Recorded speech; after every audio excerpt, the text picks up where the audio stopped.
So good to be here in Austin. I came in yesterday, and I got to be honest with you, a little too much for me, what you guys are doing here. Yeah, I think I'm more of a suburban Houston type person, you know, just where all the homes look the same, and everyone's in bed by 10, and you got good slippers, good hearty slippers, and everyone's built like they process cheese. Like, that's what... It changes once you get to like Austin. It changes, but I was in Houston and Dallas, and there was just there's a build for Texas. There's a build, and I know where it comes from because I've had barbecue since Tuesday, and I feel it. The build is Alex Jones. It's like if you've ever seen Alex, he looks like he's digesting at all times. There's just a bit of that's a lot of meat, just kind of red-faced and sweaty, and you're like. Immigrants! Like, it's just like, oh no, you just need some water and a salad. That'll process nicely later. Yeah, I need a salad, but I can't find one. Oh God. Every time I try, I'm like, do you have salad? We have brisket? And you're like, yeah, that's what I said. More brisket, please. God damn it, what are you guys putting in brisket? Where it just stays there. It doesn't... I don't think anything's happened bathroom-wise for me since Tuesday. I just keep putting more brisket on it. It's not good. Not limber.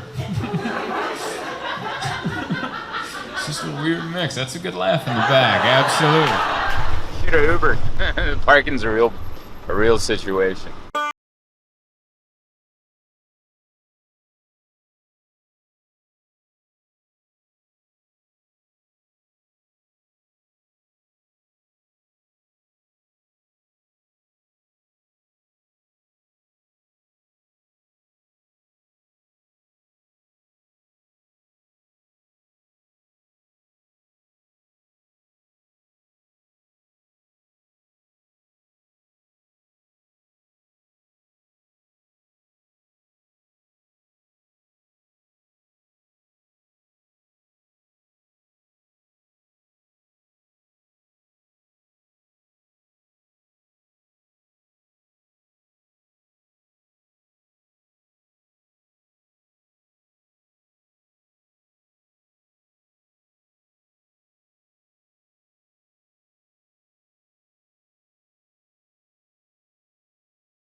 I'm like, it's not very good. It's not that great.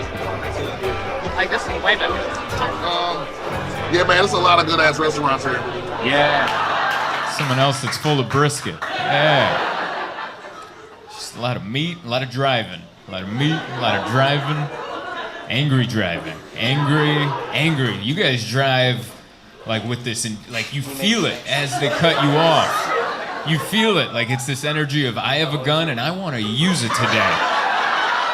Like, give me a reason to put 2 in your windshield. It's this, and I don't have it. I'm just like, what? And I rented the proper vehicle. I'm in a red Dodge Challenger, all right? Full testosterone, 3 testicles, not even 2, 3. 3, like I'm on Nugenics, and the third one went bloop in the back. And you're like, this guy's got extra back hair. Absolutely. And even with it, I'm just still like, what are we doing right now? Just, come on, we'll all get there. No. And all of them, that's been the one consistency between Houston, Dallas, and here is every freeway is jam-packed. Everyone's doing 8 miles an hour, but it's an angry 8 miles an hour. You get cut off at 8 miles an hour. I didn't know you could get cut off going that slow. And I watched it happen. Some dude's like, and I'm like, am I getting cut off going 8? Like I didn't know I could hit the brake and go slower than I was already going. But I was like, I had to hit the brake, otherwise I might have tapped him, you know? Everyone on the freeway, 8 miles an hour, angry, I'll shoot you in the face. And then you guys got frontage roads where everyone's just doing 90. Just a hard, it's reversed. It's like you're supposed to drive that speed on this road, and that on that, and no, 90, yeah! Man. Every time I pulled out a parking lot this week, it's been life and death. Every time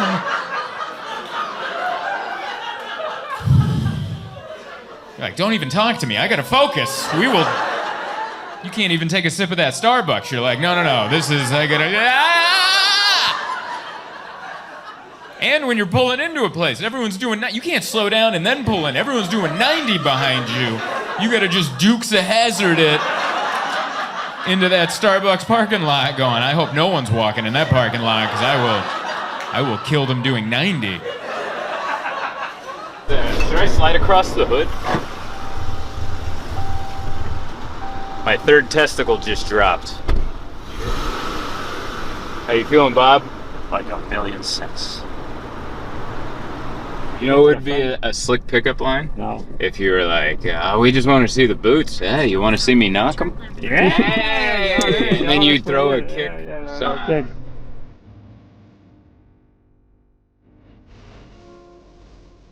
I do like that we came to get tacos when we're very well equipped with tacos. It's just I didn't want to eat barbecue. I've had too much barbecue. She told me what they all are, and I already forgot, so.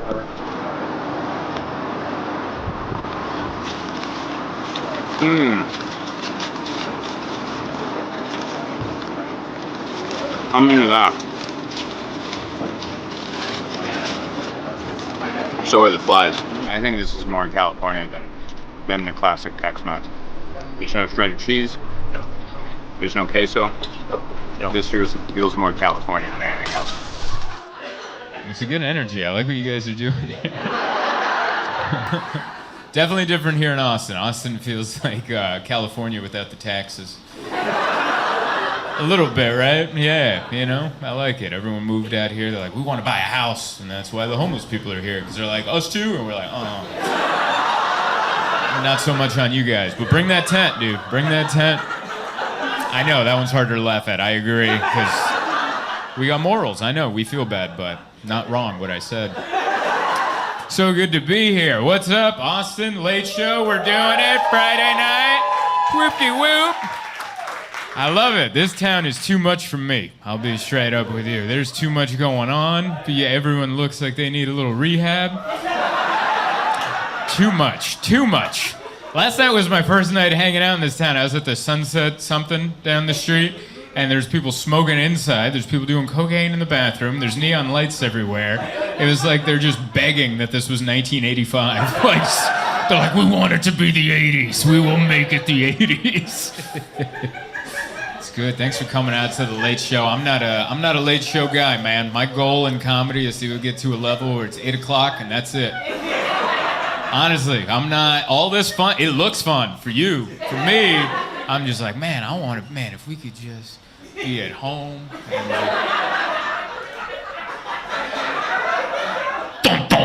like that's what I want, man. Like every time I'm out, I'm like, man, what if we were home right now? Can you imagine? There's so much stuff at home. Remember that couch we picked out? Why? Because it's the good couch. And we're not sitting in it. What are we doing right now? That's who I am. I'm not a fun person. I'm a couch, 5 milligram, edible. Yeah, not a lot, but just enough, you know? Just enough. I'm so glad that's legal, because that'd be embarrassing to buy from a drug dealer. I got into the edibles during the pandemic, and I'm like, thank God these are legal, because it'd be so embarrassing to go into a studio apartment of some drug dealer. He's like, what will it be? I'm like, the gummy bears. I'd have to order something else just so he wouldn't judge me. And I'd be like, oh, and some black tar heroin. The gummy bears are for the kids, the smacks for daddy, all right? We're here to party. We're here to have a good time. I like it, man. I looked into it. Weed's been legal in some form or fashion for the last, 10 years, depending on states, right? And I don't know if you guys have noticed, but in the last decade, anxiety and conspiracy theories through the roof. And I'm not saying it's connected, but I think it might be connected, all right? Because I get it. Sometimes I'll get on the wrong side of a 5 milligram, and I'll make eye contact with one of my cats. I'll be like, what do you know? Tell me right now, what the hell do you know? There's something about it. I get into edible, I skip the things I pay for. No Netflix, no Hulu. I go to YouTube. I go to the free one. 10 years ago, I never would have thought the earth was flat. Now, who really knows?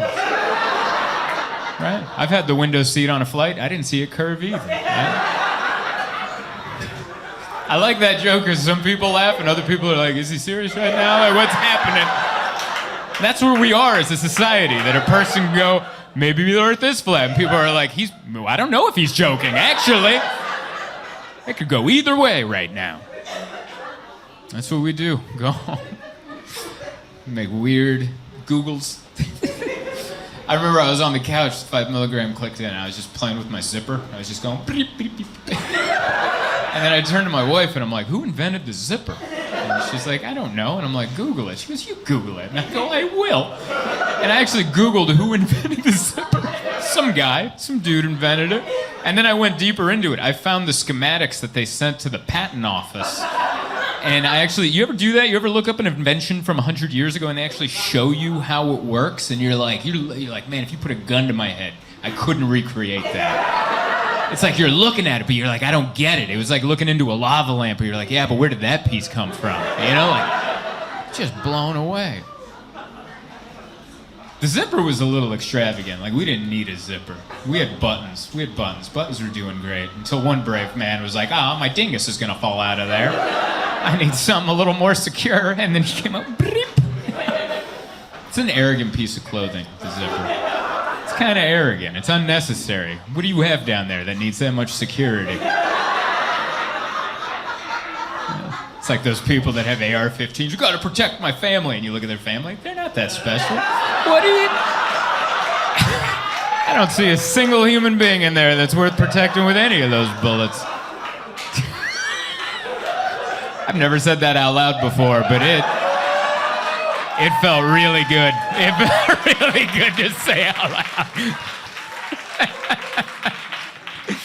But yeah, I don't know. There's something about it. It's an arrogant piece of clothing, the zipper. It's not as arrogant as the scarf. The scarf might be the most arrogant. I grew up in San Diego, so I never wore a scarf because my neck's always been safe from the elements. Even in the middle of January, I never went outside in San Diego and went, oh, my jugular.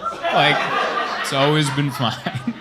But I had a show in Chicago. We were living in San Diego. I had a show in Chicago, and my wife is from Toronto, so she knows about winter. And she goes, you need to buy a scarf. You can't go to Chicago without a scarf in the winter. So I just Amazoned a scarf, and it showed up, and she goes, do you even know how to wear one? And I go, a scarf? Yeah, I know how to wear a scarf. You go, you put it, and you whip it. That's it. That's what I thought you did. You put it, and you throw, and you run off, and the back whips in the wind like the Red Baron or something. That's how you wear a scarf. Apparently not. You gotta fold it, and there's so many ways to wear it, but you fold it, and you and there's no way to wear a scarf without you looking like your father owns all the railroads. It's an arrogant piece of clothing. Everyone just walks around clucking. But yeah, that's what we do. Stay home, we watch Netflix, watch all the serial killer documentaries. Big into those, man. Super fun. Watched last year was the Jeffrey Dahmer show. Do you remember that one? That was so good. That actor did such a good job. In the first episode, he was dancing in a nightclub 10 minutes into the episode. He had danced like Jeffrey Dahmer. Do you realize how hard that is for an actor? There's no file footage he could have looked up to see how Jeffrey Dahmer danced in 1990. Yeah, that had to come from within. He had to just feel it out. There's no spring seminar at NYU on, we're going to dance like serial killers this summer so you can be master thespians once you become an actor. He had to feel that from within. Did an amazing job. I love how that actor played Napoleon Dynamite, because he played Napoleon Dynamite with a hint, or no, I'm sorry. I said that backwards. Thank you, Lone Star. He played Jeffrey Dahmer with a hint of Napoleon Dynamite, right?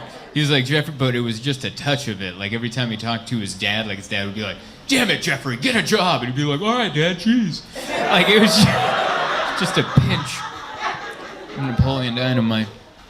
But yeah, I love all the murder documentaries. They're fascinating. Do you have a favorite serial killer, sir? In the front? No? No favorite serial killer? Anybody have one? Favorite? Man, that's mine, dude. Really? That's so cool. Usually people, I like you already, because mostly, anytime I ask that, people usually go either Dahmer, Bundy, that's a big one. Some people like Charles Manson, which that guy didn't even do it, which is extra crazy. He was like, "You do it." And they're like, "All right." Like, that's extra power. But I like Gacy. Gacy, if you don't know, he's the one that dressed up like a clown, right? He killed like 30-something people. He killed 30 young men in the 80s, and he hid their body while also running a successful construction company. That's how successful this man was. Like how did he have the time? Like I was almost late to this show. And this guy was burying bodies going, "I gotta get to the Johnson job site," and then he would haul us over there. It's just fascinating. Like, it's so crazy. He was able to lure young men over to his house because he had a pool table and some marijuana. That's all it took in the 70s. That's how boring the 70s was. You could go up to a 19-year-old kid and be like, "Yeah, I got a pool table and some weed," and they'd be like, "Say no more. I'll open that door myself," you know? That wouldn't work today. I don't think John Wayne Gacy could make a friend today. Like, if he went up to some 19-year-old kid and be like, "Hey, I got a pool table and some weed," they could be like, "What?" "I have a smartphone, and I'm microdosing on shrooms as we speak. Like, well, I don't think you got anything for me, old man." But I love the serial killer documentary. It's just fascinating, because, like, who would do that? That guy did that, you know? And it's a bummer, because I love those documentaries. My wife and I, we watch them all the time, but we're running out of them. You know, we watched all of them, because there's no more serial killers. Serial killing, that's an old-timey thing. 70s, 80s, 90s. No one's doing the serial killing anymore, so we're out of the documentaries now. Now we got mass shooters, and that's a lame documentary. No one wants to learn about a mass shooter. Ugh, you know? Mass shooters are a great representation of today's society. Everyone wants to be famous, but no one wants to put in the work. You know what I mean? John Wayne Gacy put in the work, all right? He lured young men over. He had clown makeup. He ran a successful construction company. He learned magic, all right? He was in his bathroom going, "Is this your card? Is this I'll watch that documentary any day." The mass shooter, what's the documentary? He didn't blink a lot. And you're like, "No, thank you." It's wild. Yeah, live it up. Go do your thing, man. I'm doing it. I'm starting to get some steroids. I'm gonna do it. I'm gonna start stealing. I'm gonna get some steroids, get jacked for no reason. You ever do it? Yeah. Next year I'll come back with giant arms for no reason. Just come back. Not too big, but big enough that if I took my shirt off, you wouldn't notice the mole with the hair in it first. You know? That's the level of jacked I want, where I take my shirt off and you're like, "Ooh, oh yeah, there's the mole with the hair in it." Because you don't want too big. Like, if you have giant cartoonish arms, you better be doing big arm things all the time. Otherwise, you're going to look ridiculous. Like, you better be moving a boulder off the interstate or something. You ever see a dude with big arms do everyday activities? It looks like a joke. I was on a flight. This dude was jacked. He was just texting on his phone. He was just sitting there. He looked like a gorilla trying to pick a lock. He looked so dumb. But none of us could say it because he looks like he could throw us across the street. So we all just went, look like an idiot. But I'm thinking about it. Just get jacked, get on that Nugenics. You know? Yeah. You watch ESPN. You know what I'm talking about. For the rest of you that don't know, they just sell straight up steroids on ESPN. They call it Nugenics. The spokesperson is Frank Thomas, the big hurt, retired baseball player. And the other guy in the commercial is just some guy who looks like me. And this is how the commercial goes. I see him and I go, "Oh my God, you're Frank Thomas." And he's like, "Oh." And I'm like, "You look so good, Frank Thomas." And he's like, "It's all because of Nugenics." And he shakes the steroids and I'm like, "What's that?" And he's like, "Well, once you hit 35, your testosterone levels drop, and if you take some of these, you'll feel like a 16-year-old. Is that what you want?" And I'm like, "No, not really." He's like, are you sure? Because your wife would appreciate it. And then he gives a dirty baseball player wink. And then that character's wife shows up because he's like, no, my wife's happy. And that character's wife goes, no, I'm not. He's like, what? Next thing you know, he's chugging the pills, swinging a kettlebell. I don't want to lose my family. I'm paraphrasing, but that's pretty much the commercial. And I'm not listen, I've traveled all across the country, and I've just noticed there's a bunch of jacked middle-aged dudes. And 10 years ago, there weren't. All right? 10 years ago, they would just tuck their shirts in, and that was it. And now they're all just, they got slick back hair, sleeve tattooed. And I'm not saying there's anything wrong with that. There's nothing wrong with getting jacked in your middle ages. Nothing wrong with that at all. What scares me about that is the trajectory of that.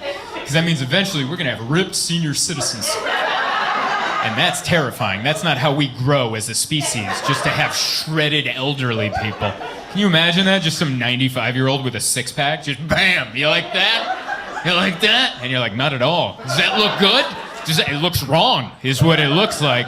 Like the muscles are there, but the skin's all wrong. You know what I mean? Just looks like you threw a weathered tarp over a brick wall. Like, it's there, but it's wrong.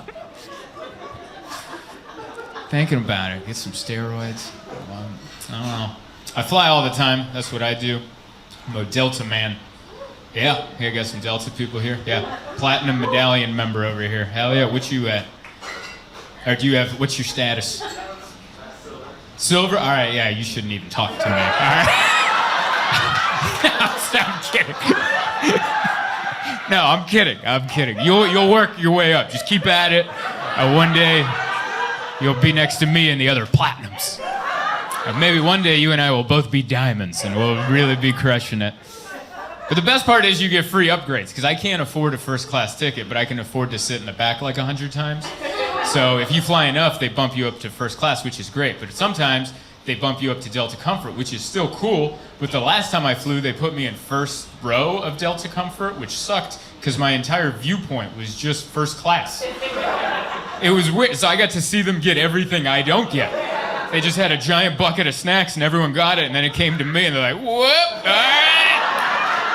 It was like I was in some sort of poverty purgatory where I'm like, it was like being at the trailer park all over again, and there's the gated community getting all their free handout. I'm like, what about me? And so I was sitting there kind of angry, and I was spying on the dude in front of me in first class. And I was watching while we were flying, he used the Wi-Fi to pay his American Express bill. And I'm like, that's lame, dude. That kind of responsibility is for row 32. Get out of here. First class is for fun. That's for drinks and woo, having a good time. And he's over there being responsible. And I'm not making this up for the joke. His American Express bill that he paid was $160,000. And he paid all of it, not even the minimum. He just paid all of it, and then he put his phone away like he didn't just do that. And I was like, that's my seat. Like, that guy should be on a private jet. What are you doing flying commercial? Get out. That's my free seat you're sitting in. And just for the record, I'm not saying this guy's evil because he's rich. I'm not saying that. I don't think being rich makes you evil. I think he's evil because when they came by with the snacks, he turned them down. And I'm like, oh, that's a villain right there. That's a bucket of snacks you don't even know about. You've never even seen these snacks at the store. They came by and he's like, no, thank you. And I'm like, that's the most evil man on the planet right there. Because that's the kind of self-discipline you need to one day close a community center. You know what I mean? That's the kind of self-discipline it takes to go, no, Nana doesn't play bingo here anymore. This is going to be a high-rise condo now.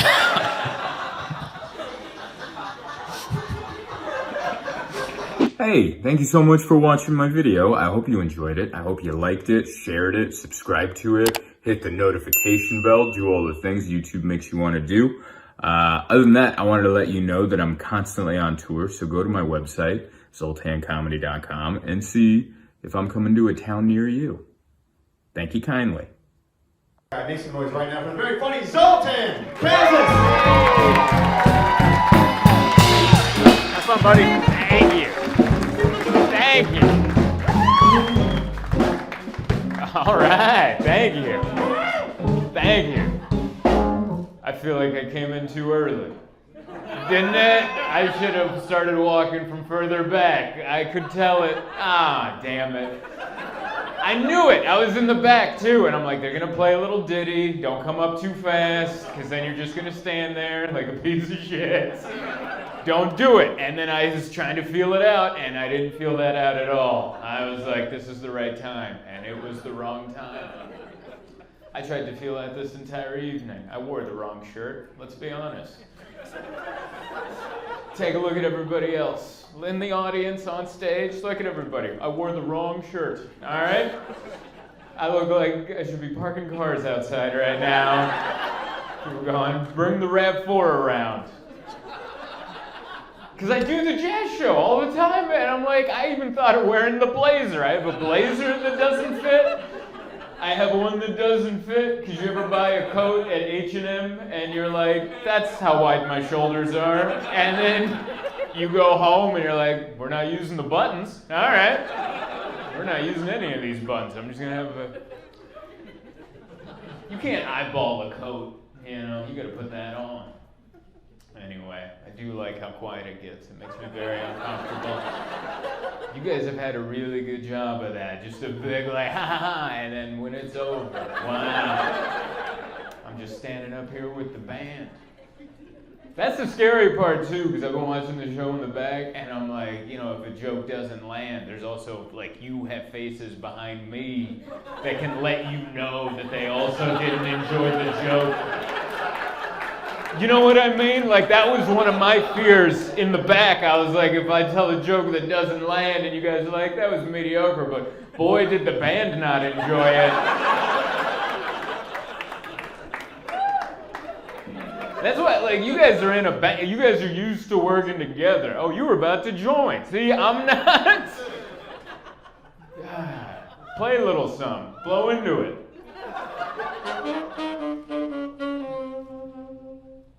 Yeah. That's exactly how I felt right there. Just like Woody Allen walking down the street by himself. Not after a child thing, just a regular walk down the street.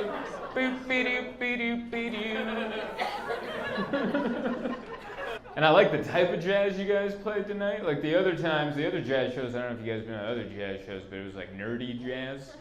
It was, you know what I mean? You've been to the other ones. You know what I'm talking about. Like, it's good jazz, but you're like, yeah, this is what like a genius listens to. When he's thinking of genius things, you know? They really listen to the yeah with it and this. And then tonight was just like someone's leaving pregnant jazz. Like this was like, you were conceived to this diddle. That's not even the right word. I think I meant ditty. And I said diddle. This is why it's so important to put on the right shirt when you leave the house. Because you could just go on stage in front of people very uncomfortable. And they're going to be able to tell. You know? Is this like an usual band? Are you guys doing like gigs together? Like, you guys ever do like a shit gig? Oh, yeah. Like and don't say the one right now, because that would hurt my heart. Like, what's like the worst setting for a gig? Yeah, go ahead. I did a gig at SeaWorld. SeaWorld, already horrible. There was a contract that said if it got rained out, then we won't play. Right. And so it starts raining. And somehow my ass is still playing at SeaWorld. Oh. You had to play in the rain. It wasn't in the rain, but it was just, there's no one there.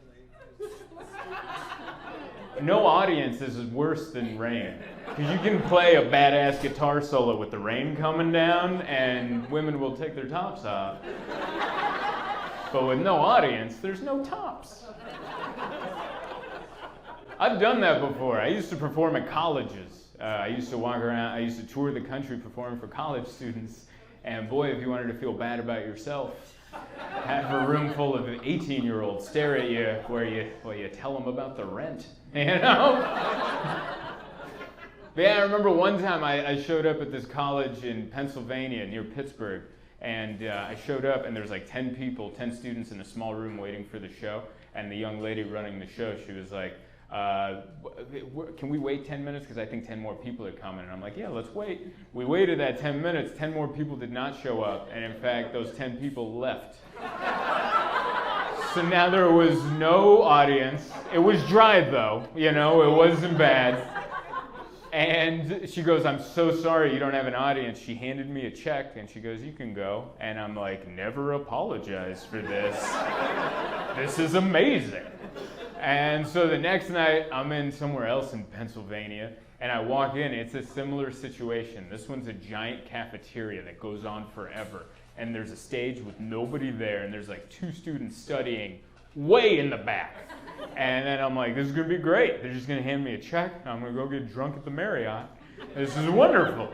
And the young lady who's running that show, she goes, well, it's 8 o'clock. Get up there. Yeah. And I'm like, what? There's no one here. And they're like, we paid you. And I'm like, I want to kill you, I think. So I had to walk on stage in front of nobody and go, hi. How are you? And then I begged the 2 students that were studying so far away I couldn't even make out their faces. I was like, can you please stop chasing your dreams and come up here and just sit in the front? I begged them. I was a 30-year-old man begging 18-year-old kids to sit here so I could do this. And then they came up and then they listened for like 10 minutes and they're politely smiling. And then after 10 minutes, one of them gets up to leave. And as they're pushing the double doors open, I was like, what was it? Too many cat jokes? Because I had a cat joke in my act. And he just looks at me and he goes, I just can't. And then he pushed the doors open and he left. And I had 45 more minutes to do. And I was just standing on the stage going, I hate this, you know? Exactly. The worst show I ever did was in San Diego. It was a private event. It was for a birthday party. It was for a lady's 50th birthday party, and what she did is she rented out the entire comedy club for her and her 9 friends. Yeah. I didn't know that until they're just like, we need a comic. And I'm like, I can do that. And I showed up and I saw the situation. It was just 9 people sitting in a row like a firing squad. And all the comics had to come up and just dance for them. It was like the most degrading thing ever. And I was going on last. I don't know if that's better or worse. So I got to see my own fate, you know? It was like in the movie Predator when all the other people got to see the first guys get eaten. They're like, that sucks. I wish I hadn't seen it, you know? And so right before I went up, they're like, listen, you're going on last. You only have to do 10 minutes and you'll know your time is up when you see the birthday cake coming up the side. And that's when you're just going to start singing happy birthday. And I'm like, that's the worst idea I've ever heard. But you already paid me, so let's do it. So I'm on stage and I'm bombing. Like, it's not going well. Like, it's 9 people in an empty comedy club. Like, they're smiling, but it's rough. And I feel like 10 minutes is coming up, so I'm trying to wrap up my set for this birthday finale. And I was going to go into my last joke, so I asked the birthday girl, I'm like, excuse me, are you single or are you in a relationship? Now, she was cool before, and now she's no longer cool. All right, she was just like, I don't want to, and I was like, whoa, easy. I'm not like trying to hit on you or anything. I'm just trying to get in my last stupid joke and get the hell out of here. Are you single or are you in a relationship? She's like, I don't want to, and I was like, what is happening right now? And then that firing squad breaks into a small huddle, and they just start discussing, and I'm like, what is happening? And then after about like 10 seconds, she pops up out of the huddle like a whack-a-mole. She just pops right up and she looks at me and she goes, I'm a widow. Yeah. And as soon as she got that last W out of widow, here comes the cake. So now I'm just there like, happy birthday to you. That was the worst show that I've ever done. Very much enjoyed it. I like being out here in La Jolla. Anyone from La Jolla? Clap it up. Locals from La Jolla? One guy. All right. Congratulations.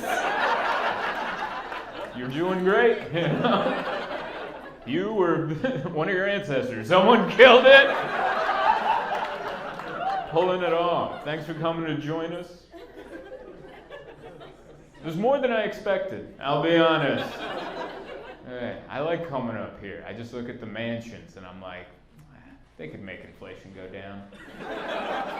Like, do you have any control over that? Is there any dial in the house? You ever bump into it and then gas comes down 50 cents and you're like, whoa, oh dear.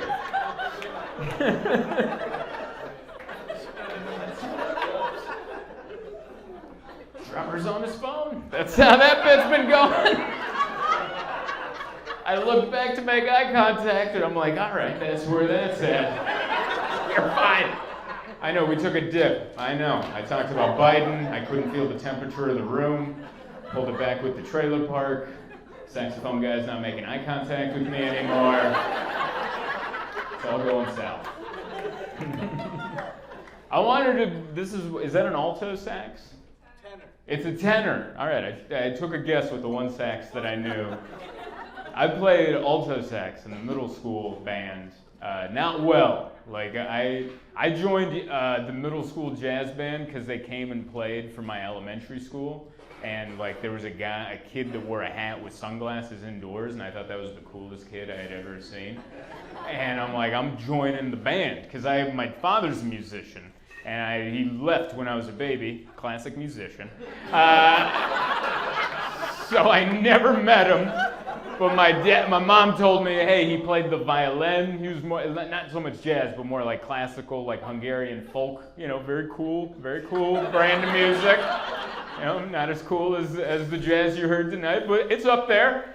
And I was like, oh, that means music is in my blood, right? It's running through my streams. I'm gonna join. And I thought I would just have the saxophone in my hand and then just do, and a bunch of girls would be like, hell yeah, we're coming home with you. But that's not how it works out at all. It's not, you have to practice a lot. That's what I learned. It doesn't come out of your pores, you know. I actually quit practicing because my mom was like, hey, can you quit practicing? Because the walls on this trailer are super thin and I just worked a double shift and I'd really appreciate some peace and quiet. I made that up. She didn't ask me to stop, but I stopped because it hurt my feelings how bad I sounded. Did you ever have that moment like in the beginning or did you... Yeah, that was very close. Were you there? Like, that's exactly what I sounded like. And so here's what happened. I joined jazz band, and then I found out I sucked like 10 days in. And so I quit, but I didn't quit. I didn't like leave the band. So I would still show up to 6th period jazz band, but I wouldn't play. I would just pantomime next to the other. There's like 5 saxophones, and I would just do the face and the fingers, and I'd be like, we're really vibing right now, aren't we? And no one ever knew, but every once in a while I'd get busted. Because I remember one time the music teacher, Mr. McGee, is like, one of the saxophones is out of tune. Play one at a time. And then so first guy would go beep beep beep beep beep doo, and like that's perfect. Next one deep dap deedly doo. That one's wonderful. And then me just ah, ah. And like, yep, it was me. I would always just say my reed is broken. That's the issue that happened. My reed broke. But yeah, but it all worked out. We're all here. You and me, we're one and the same. Did your dad leave too? My dad is still in Hungary. My mom, I don't know if anyone here grew up without a dad, but my mom used to, a couple people, yeah. Oh, you guys fit the mold perfectly. Hell yeah. It's exactly who I'd guess. All right. Did your mom ever use sending you to your dad as like a threat of a punishment if you didn't act right? That's what my mom would do all the time. She'd be like, if you don't act right, I send you to Hungary to live with your father. And around 12, I realized, wait a second, she doesn't know where he is. Like, that's an empty threat, you know? And I remember I called her out. I'm like, you don't know where Dad is. And she's like, son of a bitch. Okay. Well, that worked for a couple years. And my fiance, she has both her parents. And she's just like dumbfounded that I'm not interested in meeting my dad.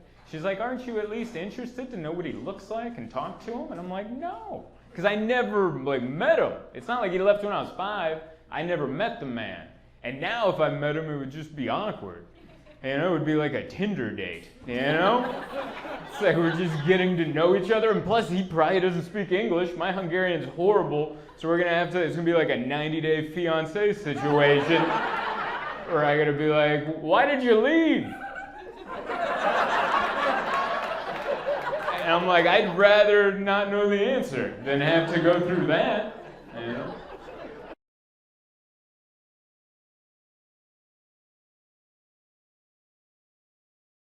You know, I heard polio is back. Hell yeah, right? Welcome back, polio. I'm up for some new diseases. I'm looking, you know, it's been a while since I've seen a good janky leg. Like, TikTok dances are about to get lit with a good polio shuffle on TikTok. Let's raise money for Jeremy, because his parents are conspiracy theorists. He needs a brace that will fix his chicken leg. We can make fun of this because it was supposed to be eradicated, all right? It's okay to make fun of because it was supposed to be gone, but one guy who didn't go to college went, I don't think that's true. I don't know. It was a good week, man. Polio is back. And saw Elon Musk shirtless. That felt good. That felt good. You ever worry about how much money you have, but then you see like the richest man on the planet shirtless, and you're like, good. That's how I want you to look. That's exactly how I want you to look. That makes me feel so much better. Good. Money can buy you a lot of things. Not pigment, but it can buy you a lot of things. I'm happy he looked like that. That's what he should look like. If I was I'd be fatter. If I had that much money, I'd be fatter. All right? So much fatter. It's not even close, and that's what it should be. See him on Joy Bar Comedy. I want you to go absolutely crazy. Please welcome Zoltan Kaszas.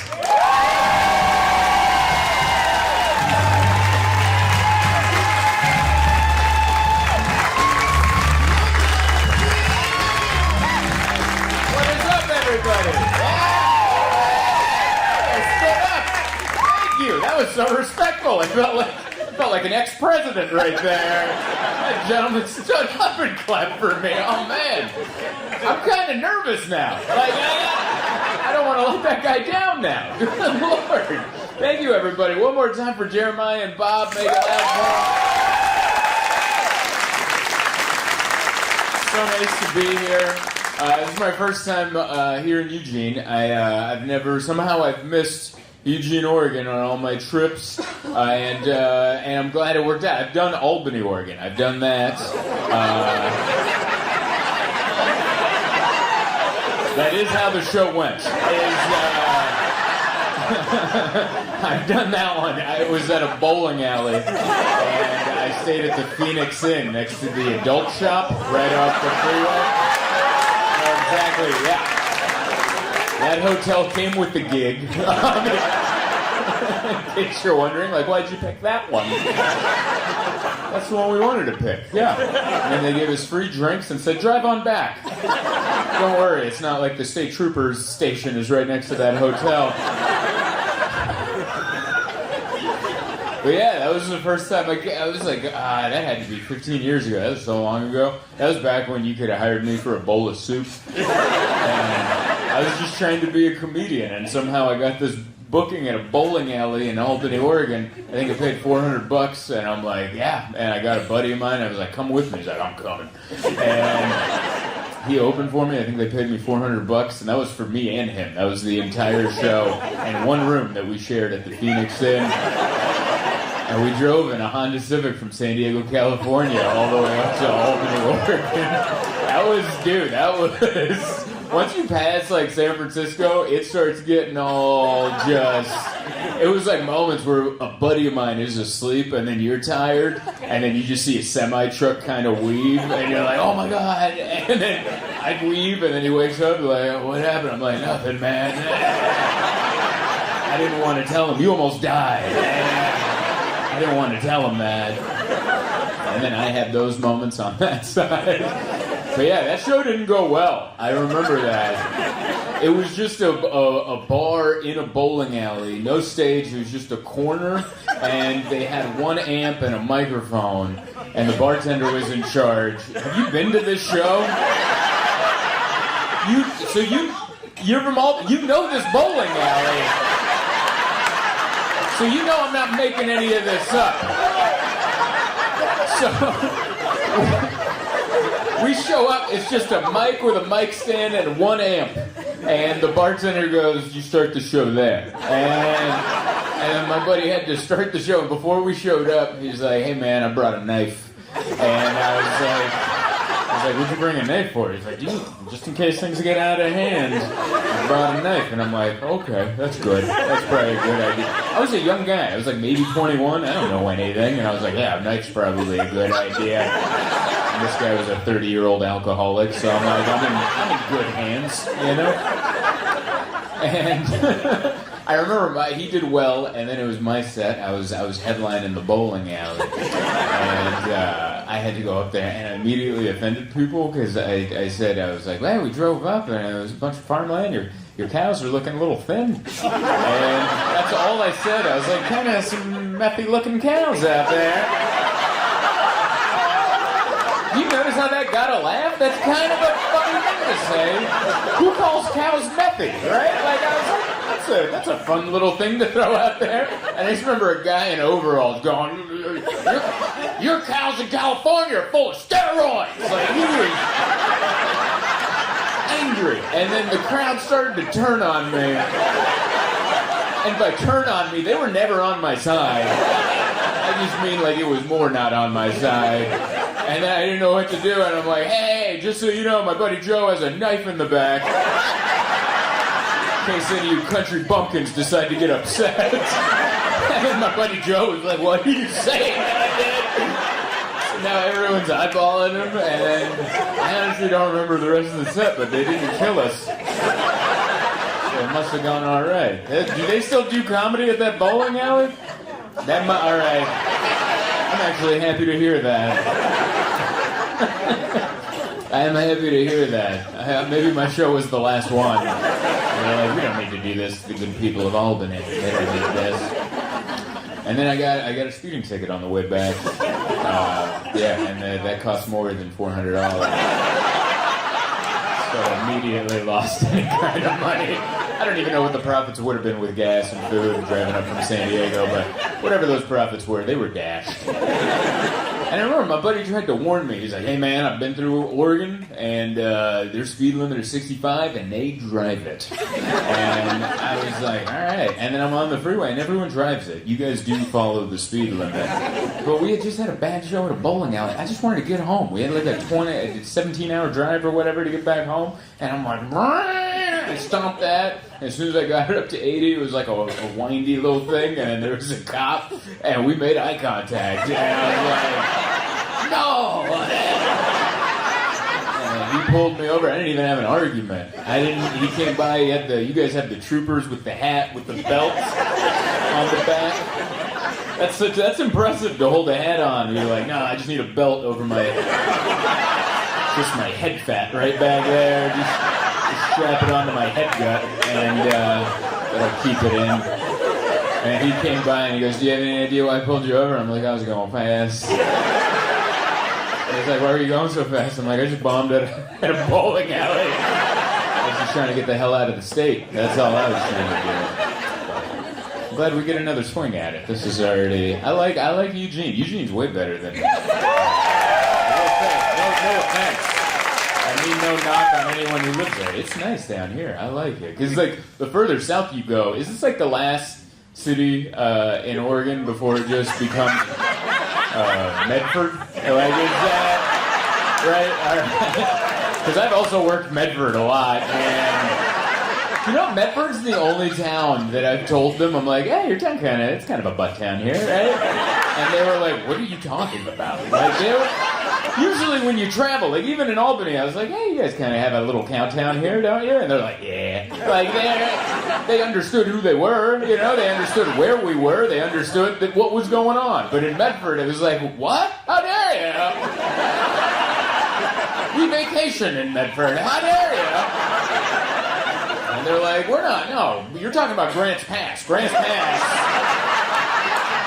is a bunch of hillbillies, not us here in Medford. And I had to let them know, I'm like, no, both of you. Both of you. You don't get to make that distinction. Both of you. Both of you. But yeah, I like it. We drove down from Portland today. That was a fun little drive. It's like you guys are the only ones that still have like hitchhikers. It's awesome. This is like the only place in the country where you drive on the interstate and there's just a guy, just like a hermit with a giant backpack, just walking down the interstate, and you're like, yeah, we're not near anything. Like, you're far between exits. You're like, where's the plan? I'm not going to pull over and ask, but that's there. And you're like, wow, this is like out of a Jack Kerouac novel or something. It looks less sexy when you see it in person. In the novels, it looks so beautiful and whimsical, and you're like, I'm riding the rails, and you're like, that guy's walking in the rain. It looks less adventurous. But.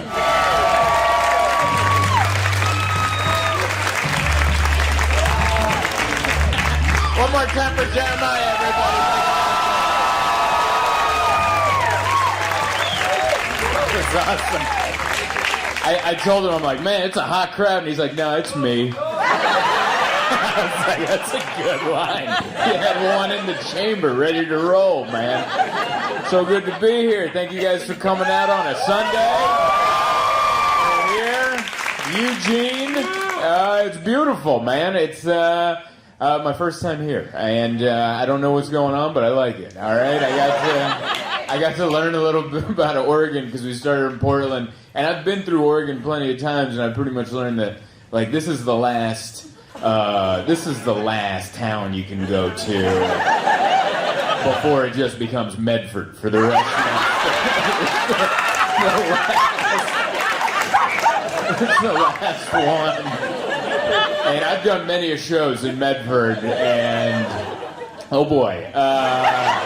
And I liked it. They were just the only town that I've ever performed in when I told them, like, oh yeah, it's kind of sucks here, right? And they were like, what? Like, because like, that's like a comedian thing. You travel around, and sometimes you're in big cities, sometimes small ones, sometimes little butt towns, and you're like, yeah, it's a little butt town out here, isn't it? And they're like, no, this is where we come to vacation. And I'm like... And they'd be like, you're thinking of Grants Pass. And I'm like... No, you both suck.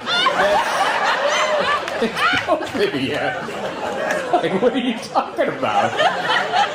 Oh, yeah, they still do shows at Chadwick's Pub at the Rogue River Regency in Medford.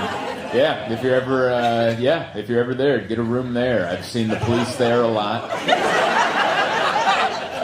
It was always a fun gig, but yeah. I remember the one time I went, and I was like, I wanted to do something fun and educational. Like, I like to go to museums and stuff. And they had a tour in Grants Pass for like to see the river, the Rogue River, on a speedboat, like on a jet boat kind of thing. And on the website, they're like, come take a tour of the historic Rogue River on a jet boat, and it made it look educational. I was like, hell yeah, we just showed up. It was not. It's just like a muscle car on the water. And there's a guy with a headset, and he's mainly talking about the engine. That's We got a double carburetor, 8-cylinder. Like, sometimes he would talk about stuff, but he's like, oh, we're gonna open up all the cylinders now. And he would point out educational stuff here and there, but it would be mostly about him doing donuts. That he would yell shake and bake, and then that meant he was gonna do a donut, and we're all gonna get wet.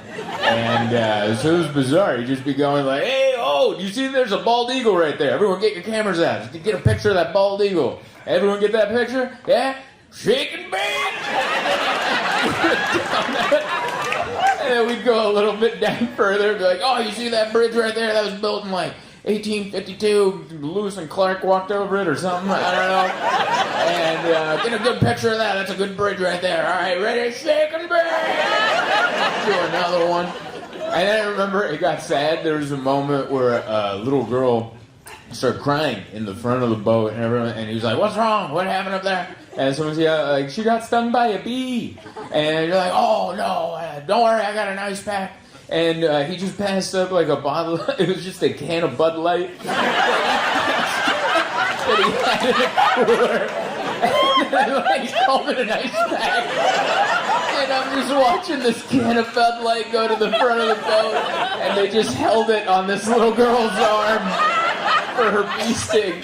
And it was all somber on the boat, and after a few minutes, he's like, how's she doing up there? And then there was a thumbs up from some guy in the front that she's doing better. He's like, all right, shake and bake!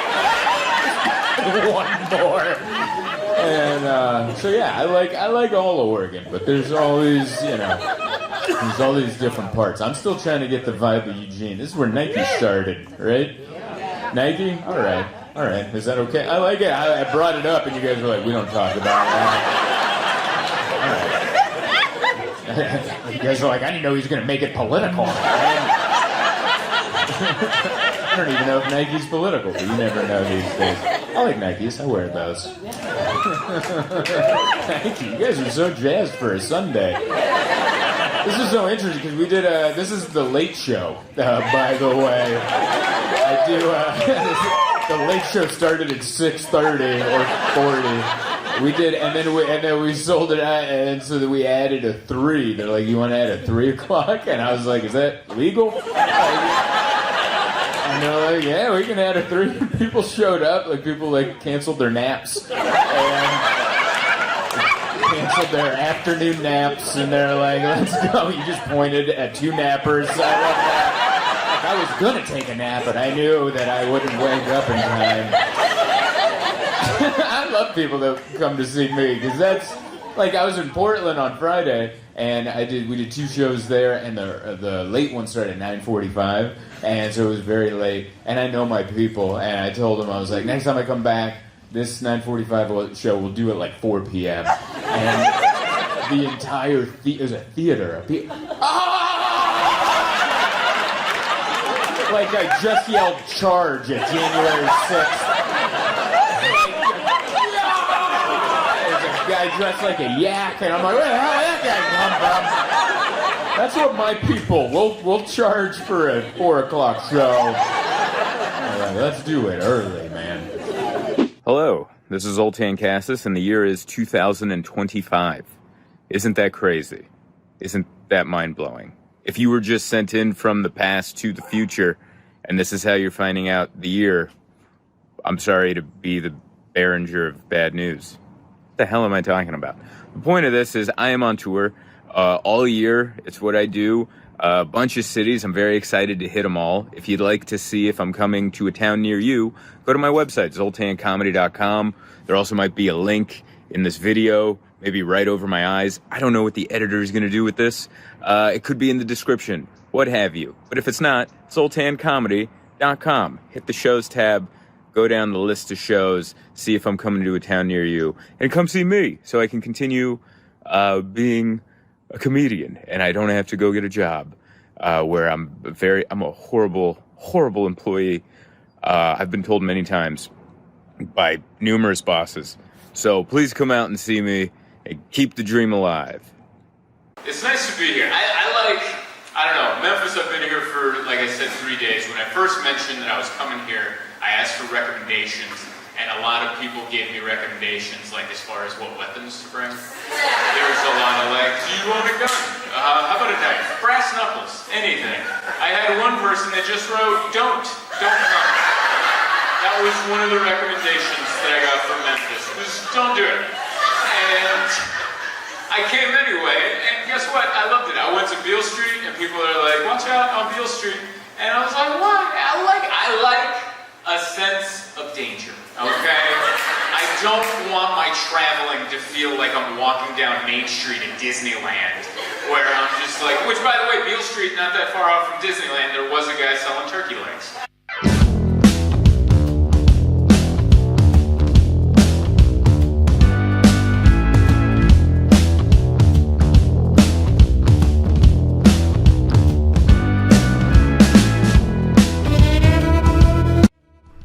I'm not sure why, but I've always wanted to visit Memphis, Tennessee.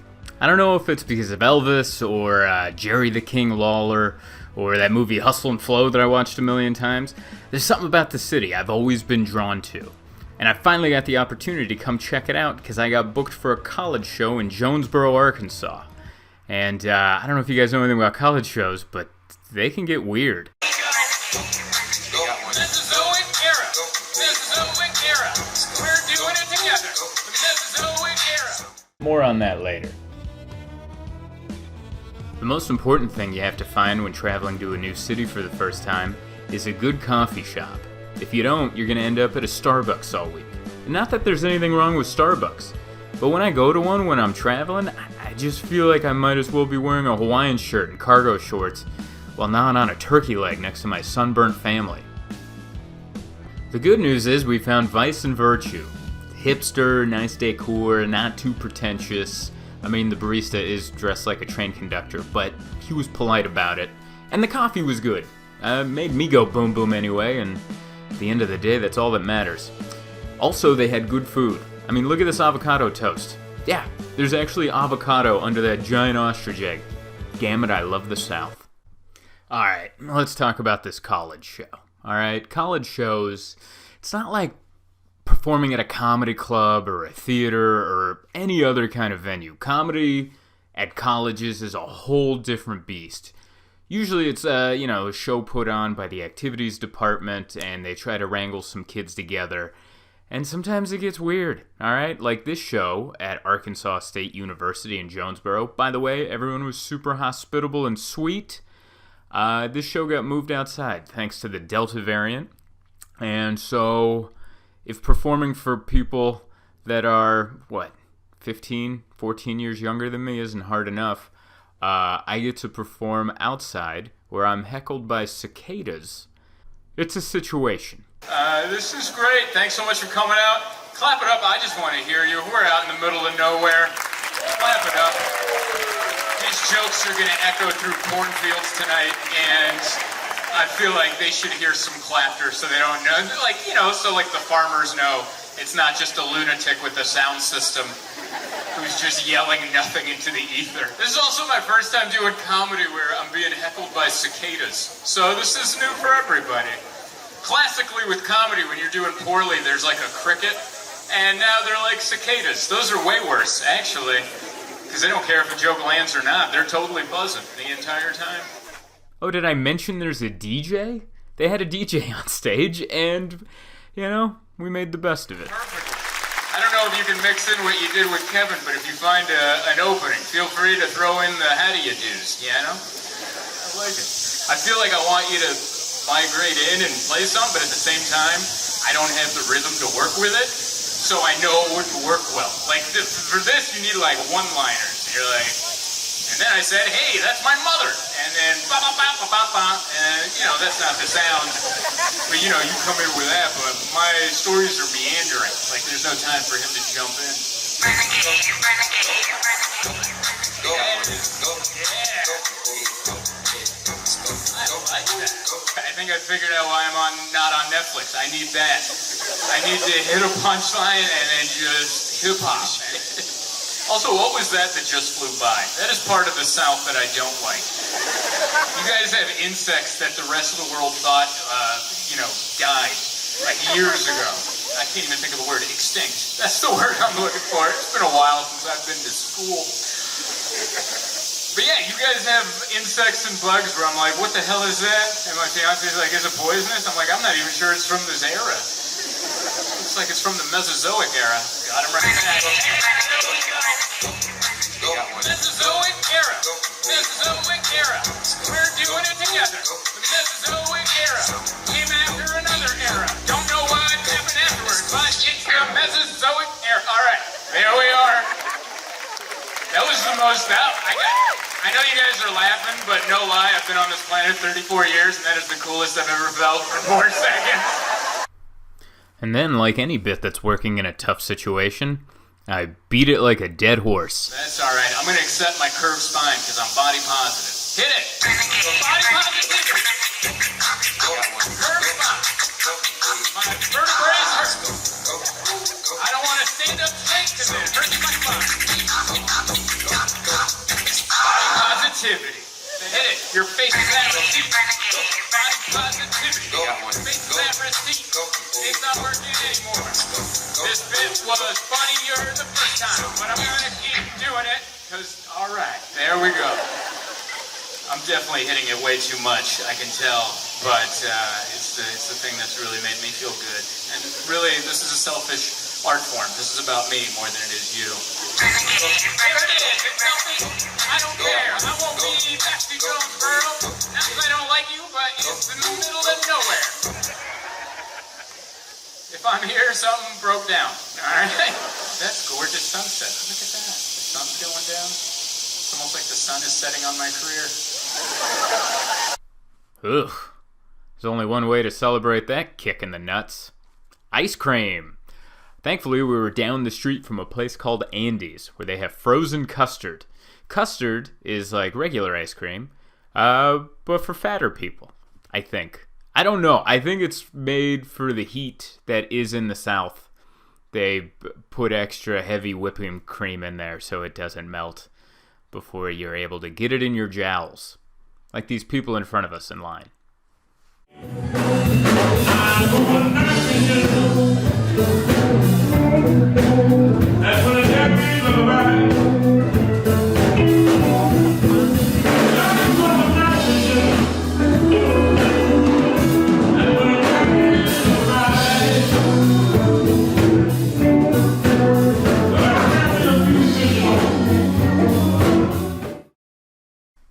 Beale Street. Live blues music, cheap drinks, and just a hint of maybe getting robbed. It's a little bit of everything, but that's why I like Memphis. Nashville, that's for all the quarterbacks and cheerleaders of the world. Memphis is for the rest of us. A little bit of grit, a little bit of grime, but a lot of soul.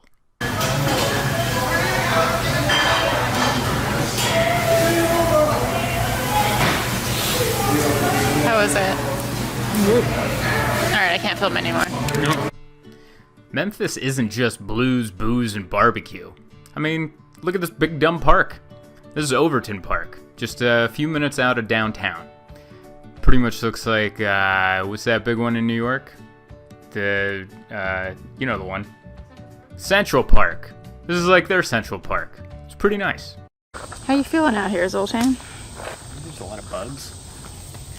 And I think they're biting me, but they're leaving you alone.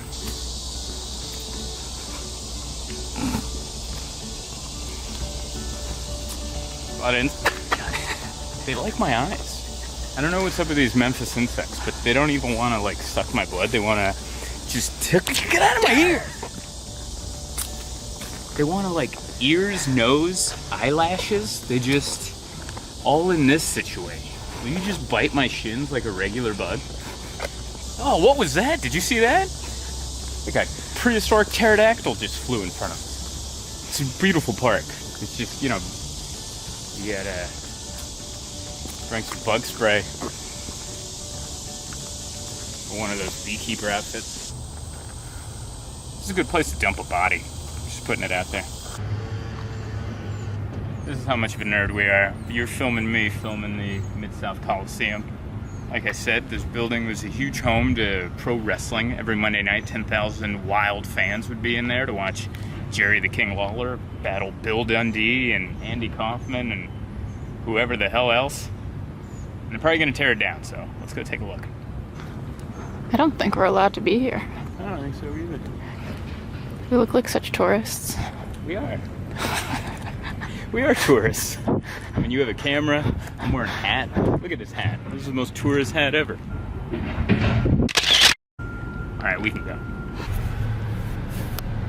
Oh boy. Let me turn this off.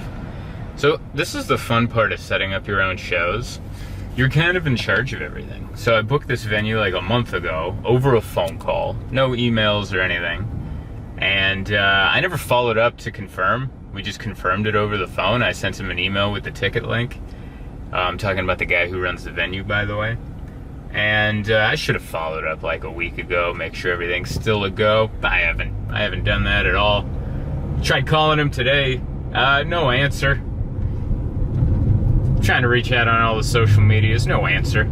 I drive into the venue right now. I don't know if it's gonna be open. I don't know if I'm gonna be refunding some people some tickets and apologizing while I'm embarrassed. But no matter what happens. Go past this light. Then at the next one, turn right. Alright, I thought it was gonna tell me to drive in a ditch, because I would feel better about doing that. But whatever happens, we're gonna record it and put it up. We're gonna put it up. This is why like people have managers. Man, one day I'm gonna make enough money to have someone to blame for something like this. But until then, it's just me. Ugh. Everything's fine. Everything is fine. Everything's fine, I think.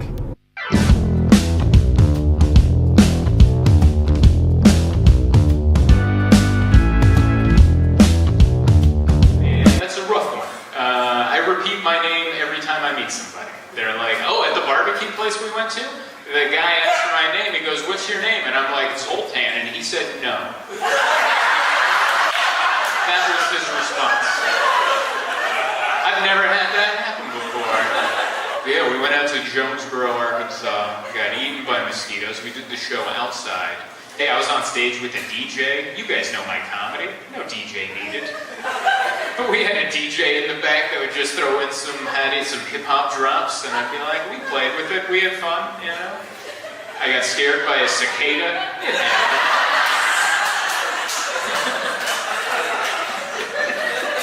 What do you call them? Escapades. Escapade, yeah. My fiance didn't know what a cicada was, and she's like, what is that buzzing in the woods? And I'm like, those are cicadas. And then the next day we were somewhere else, and she's like, oh, those escapades are at it again. And I'm like, escapades? She's like, yeah, what'd you call them? I'm like, cicadas. And she's like, I don't know what those are. Hey everybody, thanks for watching my comedy vlog tour through Memphis. I appreciate everyone that came out to the show, and I'm glad it all went well. Don't forget to like, share, subscribe, and hit the notification bell, and join my page if you'd like to support monetarily. Also go to zoltancomedy.com and see if I'm coming to a town near you. I just finished the Texas tour, and I'm on to Las Vegas, and I'm setting up some stuff in California, Dubuque, Iowa, and more to come. zoltancomedy.com. Festival, please welcome to the stage Zoltan Kaszas. Yeah, one more time for me. How about some of that? I like it. The dude was dressed up in a suit, and I realized I should have worn a nicer flannel. It's a better transition. This is my nicest flannel. It's good to be here. You guys seem friendly.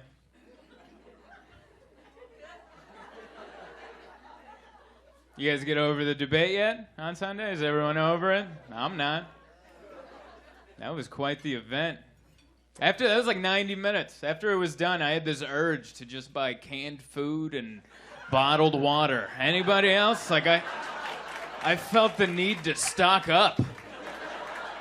I was like, we need some supplies. I told my wife, I'm like, we need a weapon. Make a weapon.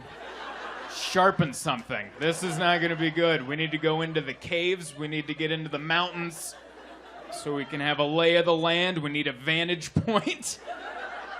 But I got a Honda Civic. It won't make it up into the mountains.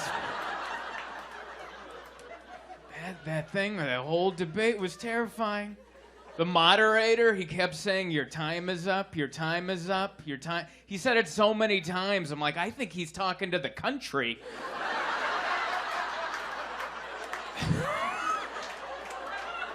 He's not talking to the candidates. That's for us. Like, your time is up. Head for the hills. It's over. We had a good run, but it's over now. So scary. This is the first debate that I've paid attention to. I'm new to it. It's my first season. I haven't watched the other seasons. I'm guessing this is the best season. Don't get me wrong, I voted before, but I never watched the debates. I just voted based on, I don't like that guy. I don't like that guy over there. And no one checks, by the way, when you go to vote. No one's like, hey, have you been paying attention? Well, can you choose? I got a sticker, and that's kind of that's how we pick a king. It's pretty weird. I'll be honest with you guys, in 2012, I didn't vote for Mitt Romney, only because that dude had jet black hair with gray on the sides, and I grew up in the 90s, and that's every villain in every cartoon I grew up watching. Can't vote for that guy. He's gonna poison the drinking water and try to kill the Ninja Turtles. Not on my watch. Trying to be a better adult. Pay attention to politics and stuff. I fixed a toilet at home, so I'm doing pretty good. You gotta understand my background. I grew up without a dad, and I've rented my entire life. You don't fix things when you rent. You work around them until the lease is up, and then you go find a place with a working whatever that is. That's how it works. But my wife, I came home from the road, and she goes, the toilet's hissing. And I'm like, all right, well, we got 3 more months, and now we'll find you a place without a hissing toilet.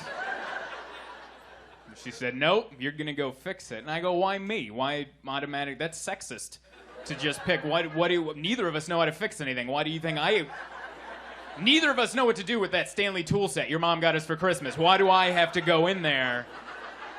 What do I have that you don't? You think I just go in there and just beat it with my dick and balls until it magically works again? I don't know what I'm doing. It's not fair. But I went in there, I tried, and I fixed it. And by the way, it wasn't a bowl issue, all right? It wasn't any idiot with 4 arms can fix a bowl issue.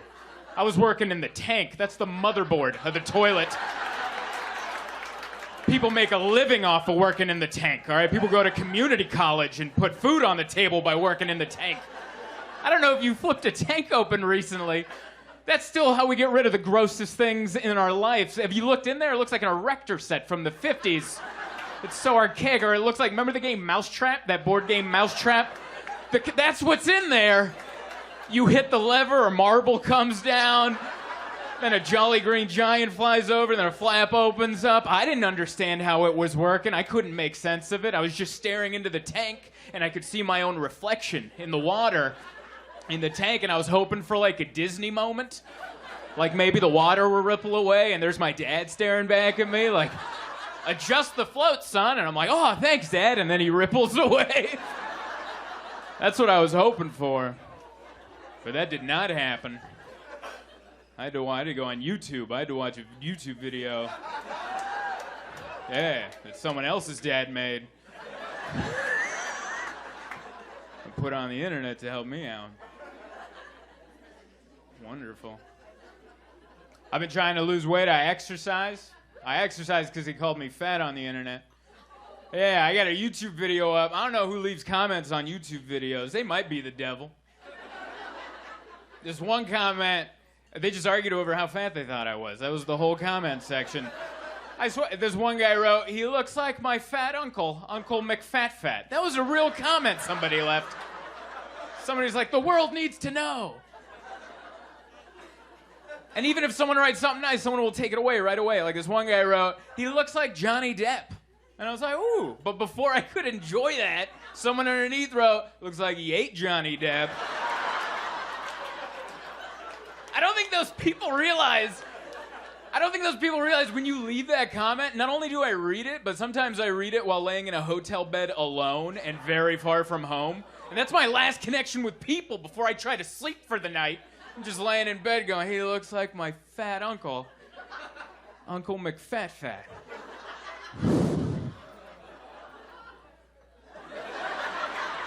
You can't fall asleep after that. Imagine that in your day-to-day. You're getting ready for bed. Someone runs by your bedroom window. Good night, you fat ass!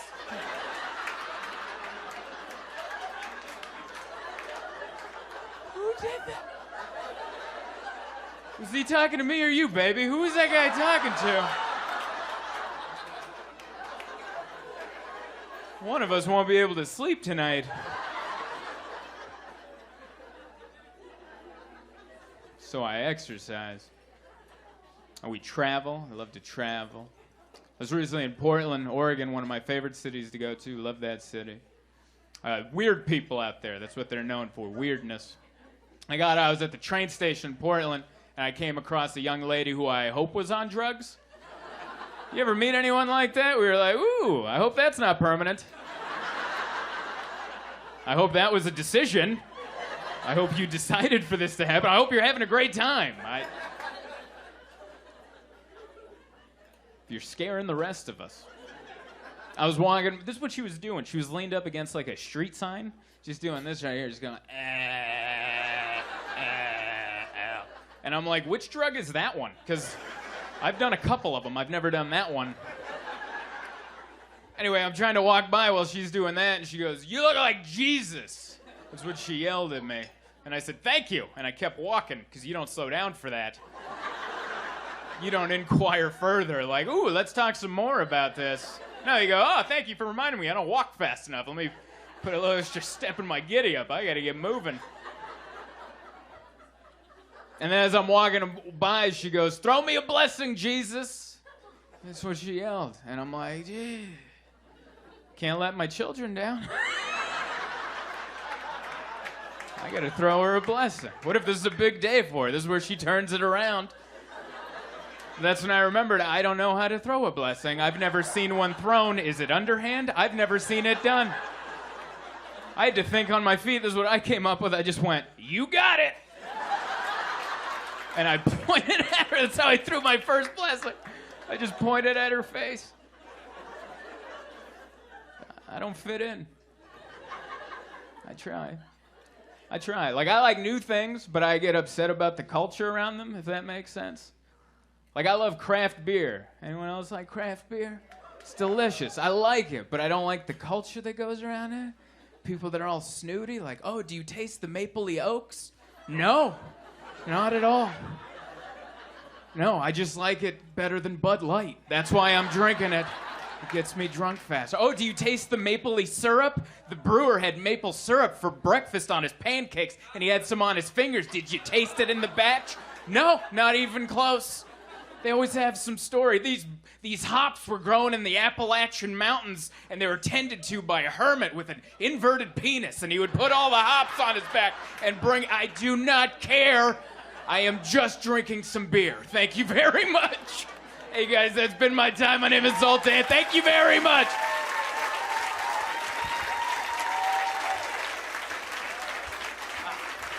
Keep it going for Zoltan. Let him know. We're gonna. Yeah, all right, one more time for Bob and your host. Make it loud for him. Yeah. So nice to be here. The basement of this cheesecake factory. I always wondered what went on under those things. I guess this. A lot of people crammed into a tight spot. I love it. It's so packed in here, and there's so much bar room out there. I don't work in construction, but I feel like if you knock out this wall, we could all... I'm not in charge. I do love the TVs that just remind you where you are. I'm a big fan of that. That lets me know how much drinking goes on in Fort Worth. They're like, we need another TV. People are coming to, and they're terrified. All right. But I like it. We're down here. This feels safe from tornadoes and such. Like, it's a good bunker. This is where you're supposed to be, based on the movies that I watched. Actually, on my flight out here, I watched the guy in front of me was watching the new Twister, and I was watching that, and did you guys watch the new Twister? Yeah. I would like the old one better. This one was like new and cheesy, and they were like, it felt like it was like funded by the government. Because they kept like mixing in like tornado facts that didn't fit the dialogue. We gotta get out of here now! No, not yet, because it's not cold enough for the air to drop and for it to start circulating. But they're both supposed to be tornado experts. Why would you yell? That's for us. That's for us in the theater going, I don't really know how it works. I loved it. Yeah, I like watching other people's movies because I like to watch the movie that I want people to watch me watching, but I like people ahead of me watching movies that I wished I had the courage to put on. Because I don't want to be. I put on Angels in the Outfield. All right, that's what I put on. I want people to know I haven't grown up and I like baseball. All right, so I'm watching Angels in the Outfield, but I'm really watching Twisters too. Oh, that Danny Glover. And then you start mixing them. Oh my God, that kid lost his dad in a tornado? Wait, what? Oh! No, deadbeat dad. That's what's going on in this one. That one's Tornado. Pretty dark movie. Anyway. It's very nice to be here. I have been to, this is not my first time at this club. It's not my first time in Fort Worth. I was at this club in like 2009 or 10, like a long, long time ago. A buddy of mine, he grew up in Cleburne, Texas, which is just outside of here. Anyone from Cleburne? No? You know it? All right. A whole room of people, one person's like, I know it. Yeah. Well, my buddy Billy, who's a very funny comic, grew up out there, and we were new in comedy, so we were in San Diego, and he's like, "You want to do a show in my hometown?" And that is not a disrespectful impression. If you knew who I was talking about, you'd be like, that might be Oscar worthy, actually. He's like, we can go out there. I'm gonna do a show. All my friends and family are gonna come, and I was like, all right. And I'm like, how are we getting out there? He's like, man, we're gonna drive. And we drove from San Diego out to here, and that's I think we're still making that drive. I don't think my soul has ever left that Honda Civic just puttering. Yeah, dude. There's part of that drive where they just gave up on the highway system. And I don't remember where, but it was somewhere between like here and Albuquerque. There was just long stretches of road, but no, like this blew me away. Maybe it's because I grew up in California where we need all the help we can get. But in California, we have like call boxes like every mile or so. In case you like, break down and your phone doesn't work or something, you can, help! And I've never used one, but I'm assuming there's someone on the other line, they'll send AAA or something. But we were just going for hours through this part of Texas or New Mexico. I don't remember where it was, but there was just I was like, there's no call boxes. Like what? And that we had no cell reception, but they did have picnic benches every once in a while set up, and I'm like, all right, so it's a possibility, like, but you don't want to set up a ring-a-ding. You're like, those people just want a place to eat a sandwich.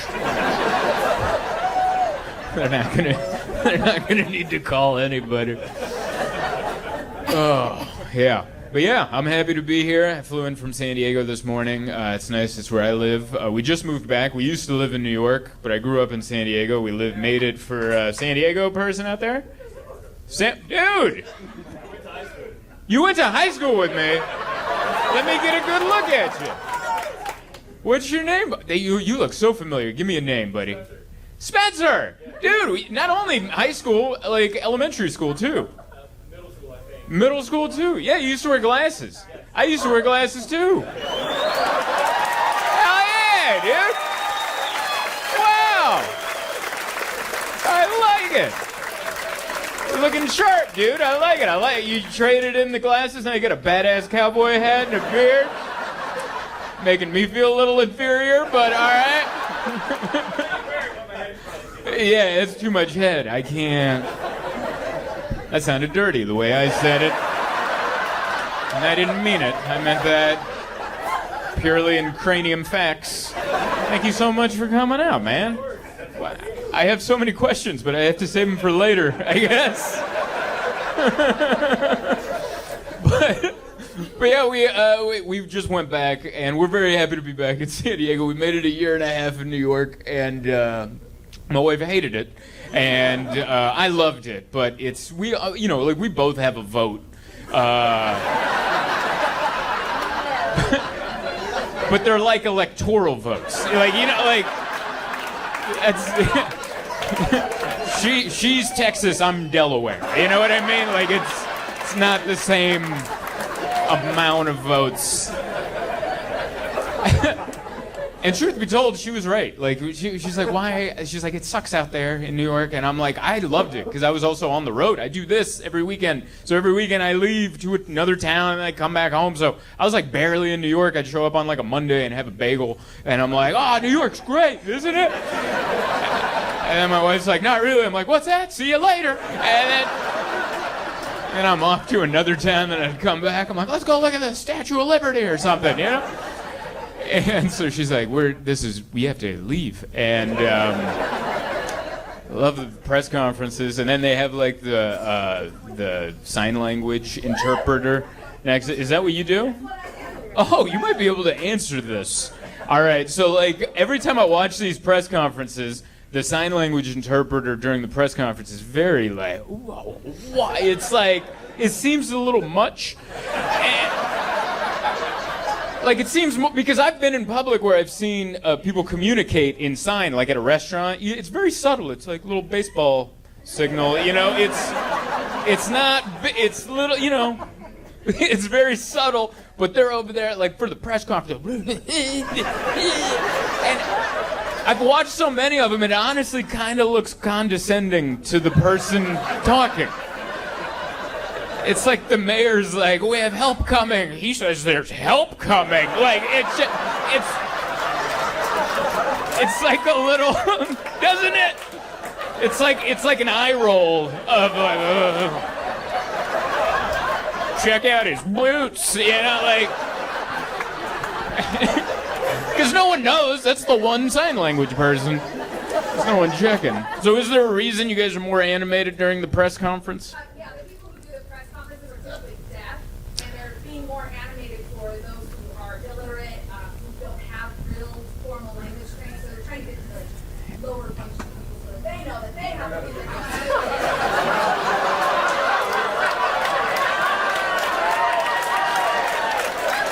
So I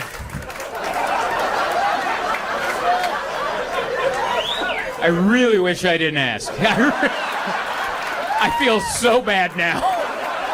So you're telling me I've been punching down. That's why it's good to not know sometimes. Like, I like to do, like, jokes about stuff in the news, but there's always people in the comments, because I'll post the clip, and then they'll be like, well, actually, blah, blah, blah. And I'm like, yeah, that's why I didn't read the whole article. Because I know if I'm going to read the whole article, I'll make it not fun for me. But if I read, like, the headline and the first couple lines, I'm like, I can make a joke out of that. But I don't want to know all. Now I know too much. They didn't hear you. That's... She said that, not me. She said that, not me. That was hilarious. Wow, I didn't know tonight was going to be educational. We all learned a little something there. That's kind of cool. Anyway. I like mushrooms, but I like them in small amounts. Like one time I didn't do a small amount, I did a full amount. Because my friend didn't tell me the proper amount. We were at my buddy's rehearsal wedding night, and afterwards we were all at the bar, and we were at this bar that had burgers, and my buddy was like, oh yeah, Dane says this place was on diners, drive-ins, and dives, get yourself a burger. So I ordered a burger, and before it came, he's like, oh, I got mushroom chocolates, and I was like, oh yeah, microdose? He's like, oh yeah. And I was like, all right, and I took my usual amount, and I remember I took it, and he looked at me, he's like, hell yeah. And I was like, what? But you know, like when your friends think you're cool, you don't want to immediately argue that, you know? So I just went with him, like, you know me. And I didn't know me, because I found me that night. It was in a bar that was kind of lit like this. There's a bunch of like neon-y lights, and then slowly like people's faces were coming up, and they had different colors on it, and I'm like, why are you so close, man? And they're like, what are you talking about? I'm at the right amount of distance. And I'm like, your face is too big. And your cheeks are different colors. That's not healthy. I'm not a doctor. And then my burger came, and I ate my whole burger, and then afterwards I felt really bad. And Dane, who lives in that neighborhood, I was like, oh yeah, man, I had one of those burgers. He's like, you did? And I was like, yeah, I don't feel that good, but the other guy said it was cool. He said, you said it was on diners, drive-ins, and dives. And he's like, what? No, bar rescue. That's a different show. That's I don't know how much TV you guys watch, but that's very different ends. So now I have that information in with the people's faces are already too big. And I just told my wife, I'm like, we got to get out of here. And so we went back to the Airbnb, and I stared at the curtains. And I had a really sour belly. My stomach hurt really bad, so I Uber Eats Pepto-Bismol. So I paid $45 for the smallest travel size. And I'm like, I can't go get it. I sent my wife to go out and get it, and she comes back, and like, that driver laughed at me the whole time. Because he thought I had the issue. So I'm just chugging Pepto. And yeah, it's not, I don't know. I like doing it sometimes, but it's not, microdosing is not something I can do all the time. That's no way to live for me. I got to be aware. I got to answer emails and be alive. And I can't just be all artsy all the, you know? There's stuff to do. Someone's got to drink this juice. Hello, this is Zoltan Kaszas, and the year is 2025. Isn't that crazy? Isn't that mind-blowing? If you were just sent in from the past to the future, and this is how you're finding out the year, I'm sorry to be the bearer of bad news. What the hell am I talking about? The point of this is I am on tour all year. It's what I do. A bunch of cities. I'm very excited to hit them all. If you'd like to see if I'm coming to a town near you, go to my website, zoltancomedy.com. There also might be a link in this video, maybe right over my eyes. I don't know what the editor is going to do with this. It could be in the description, what have you. But if it's not, zoltancomedy.com. Hit the shows tab, go down the list of shows, see if I'm coming to a town near you, and come see me so I can continue being a comedian and I don't have to go get a job where I'm a horrible employee. I've been told many times by numerous bosses. So please come out and see me and keep the dream alive.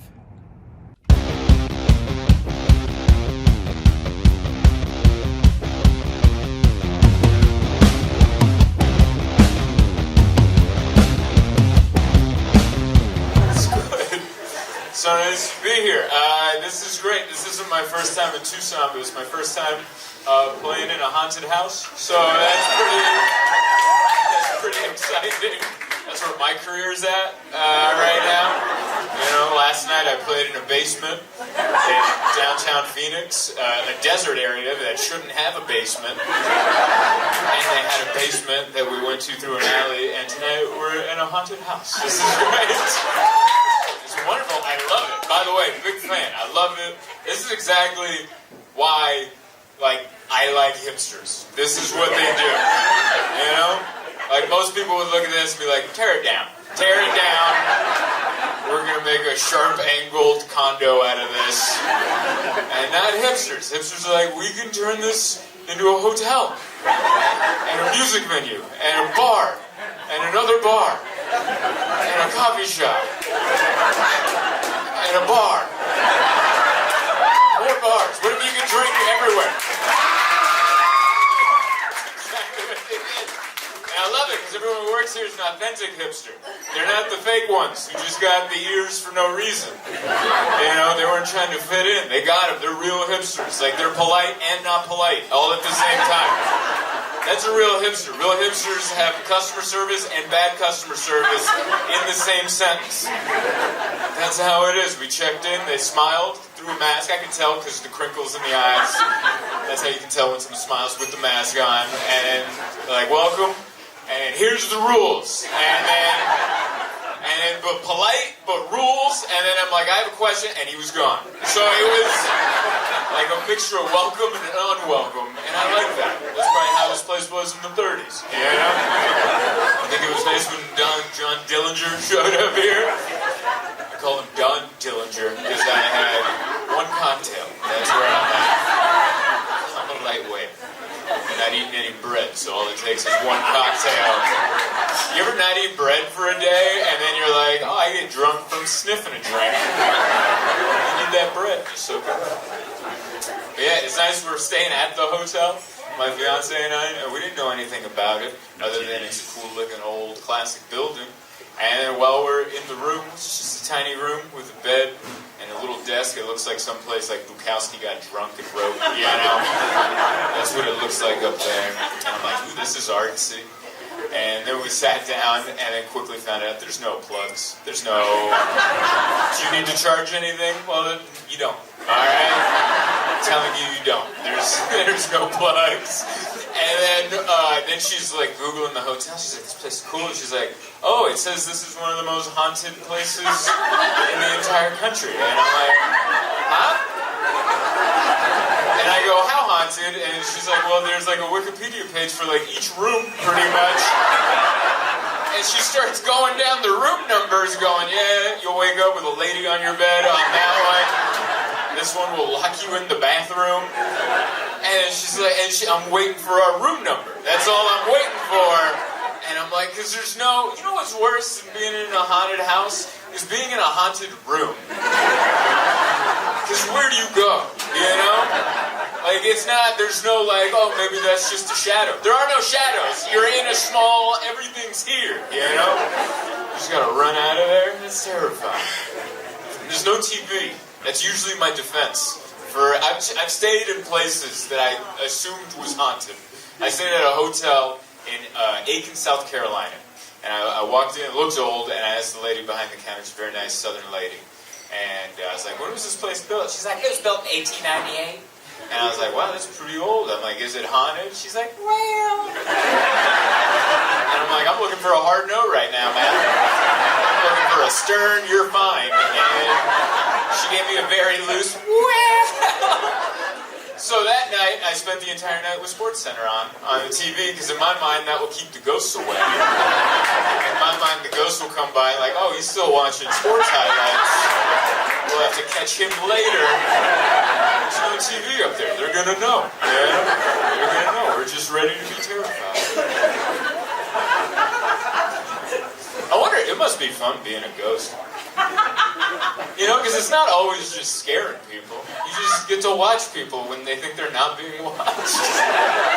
You know, you ever have one of those moments where you got the house to yourself, you're just naked, dancing in front of a mirror, and then your significant other walks in, and you're like, hey, what? I thought Tuesdays were my day, you know, like, that's what ghosts get to see all the time without the interruption. Just like, wow, that's where you're taking this, okay. Like, before I came down, my fiance was helping me put Vaseline on my taint because I worked out this morning. We ran on the treadmill and we had breakfast afterwards, so all my sweat dried while I was sitting, and I got a little rash in the taint. And then I'm like, how am I supposed to do this show? These people are expecting me to be all suave, and I got a rashy taint. So there I am, just doing like a yoga pose in the bed. She's just putting a little bit of Vaseline on my taint, and I'm like, John Dillinger's in the corner right now. This is why I won't leave. This is why I stay. Think I'm gonna go to boring ass heaven or hell? I'm staying right here. Watch a grown man. Lube up his tank. It's the dry air. Alright? It's the dry air. You need a little.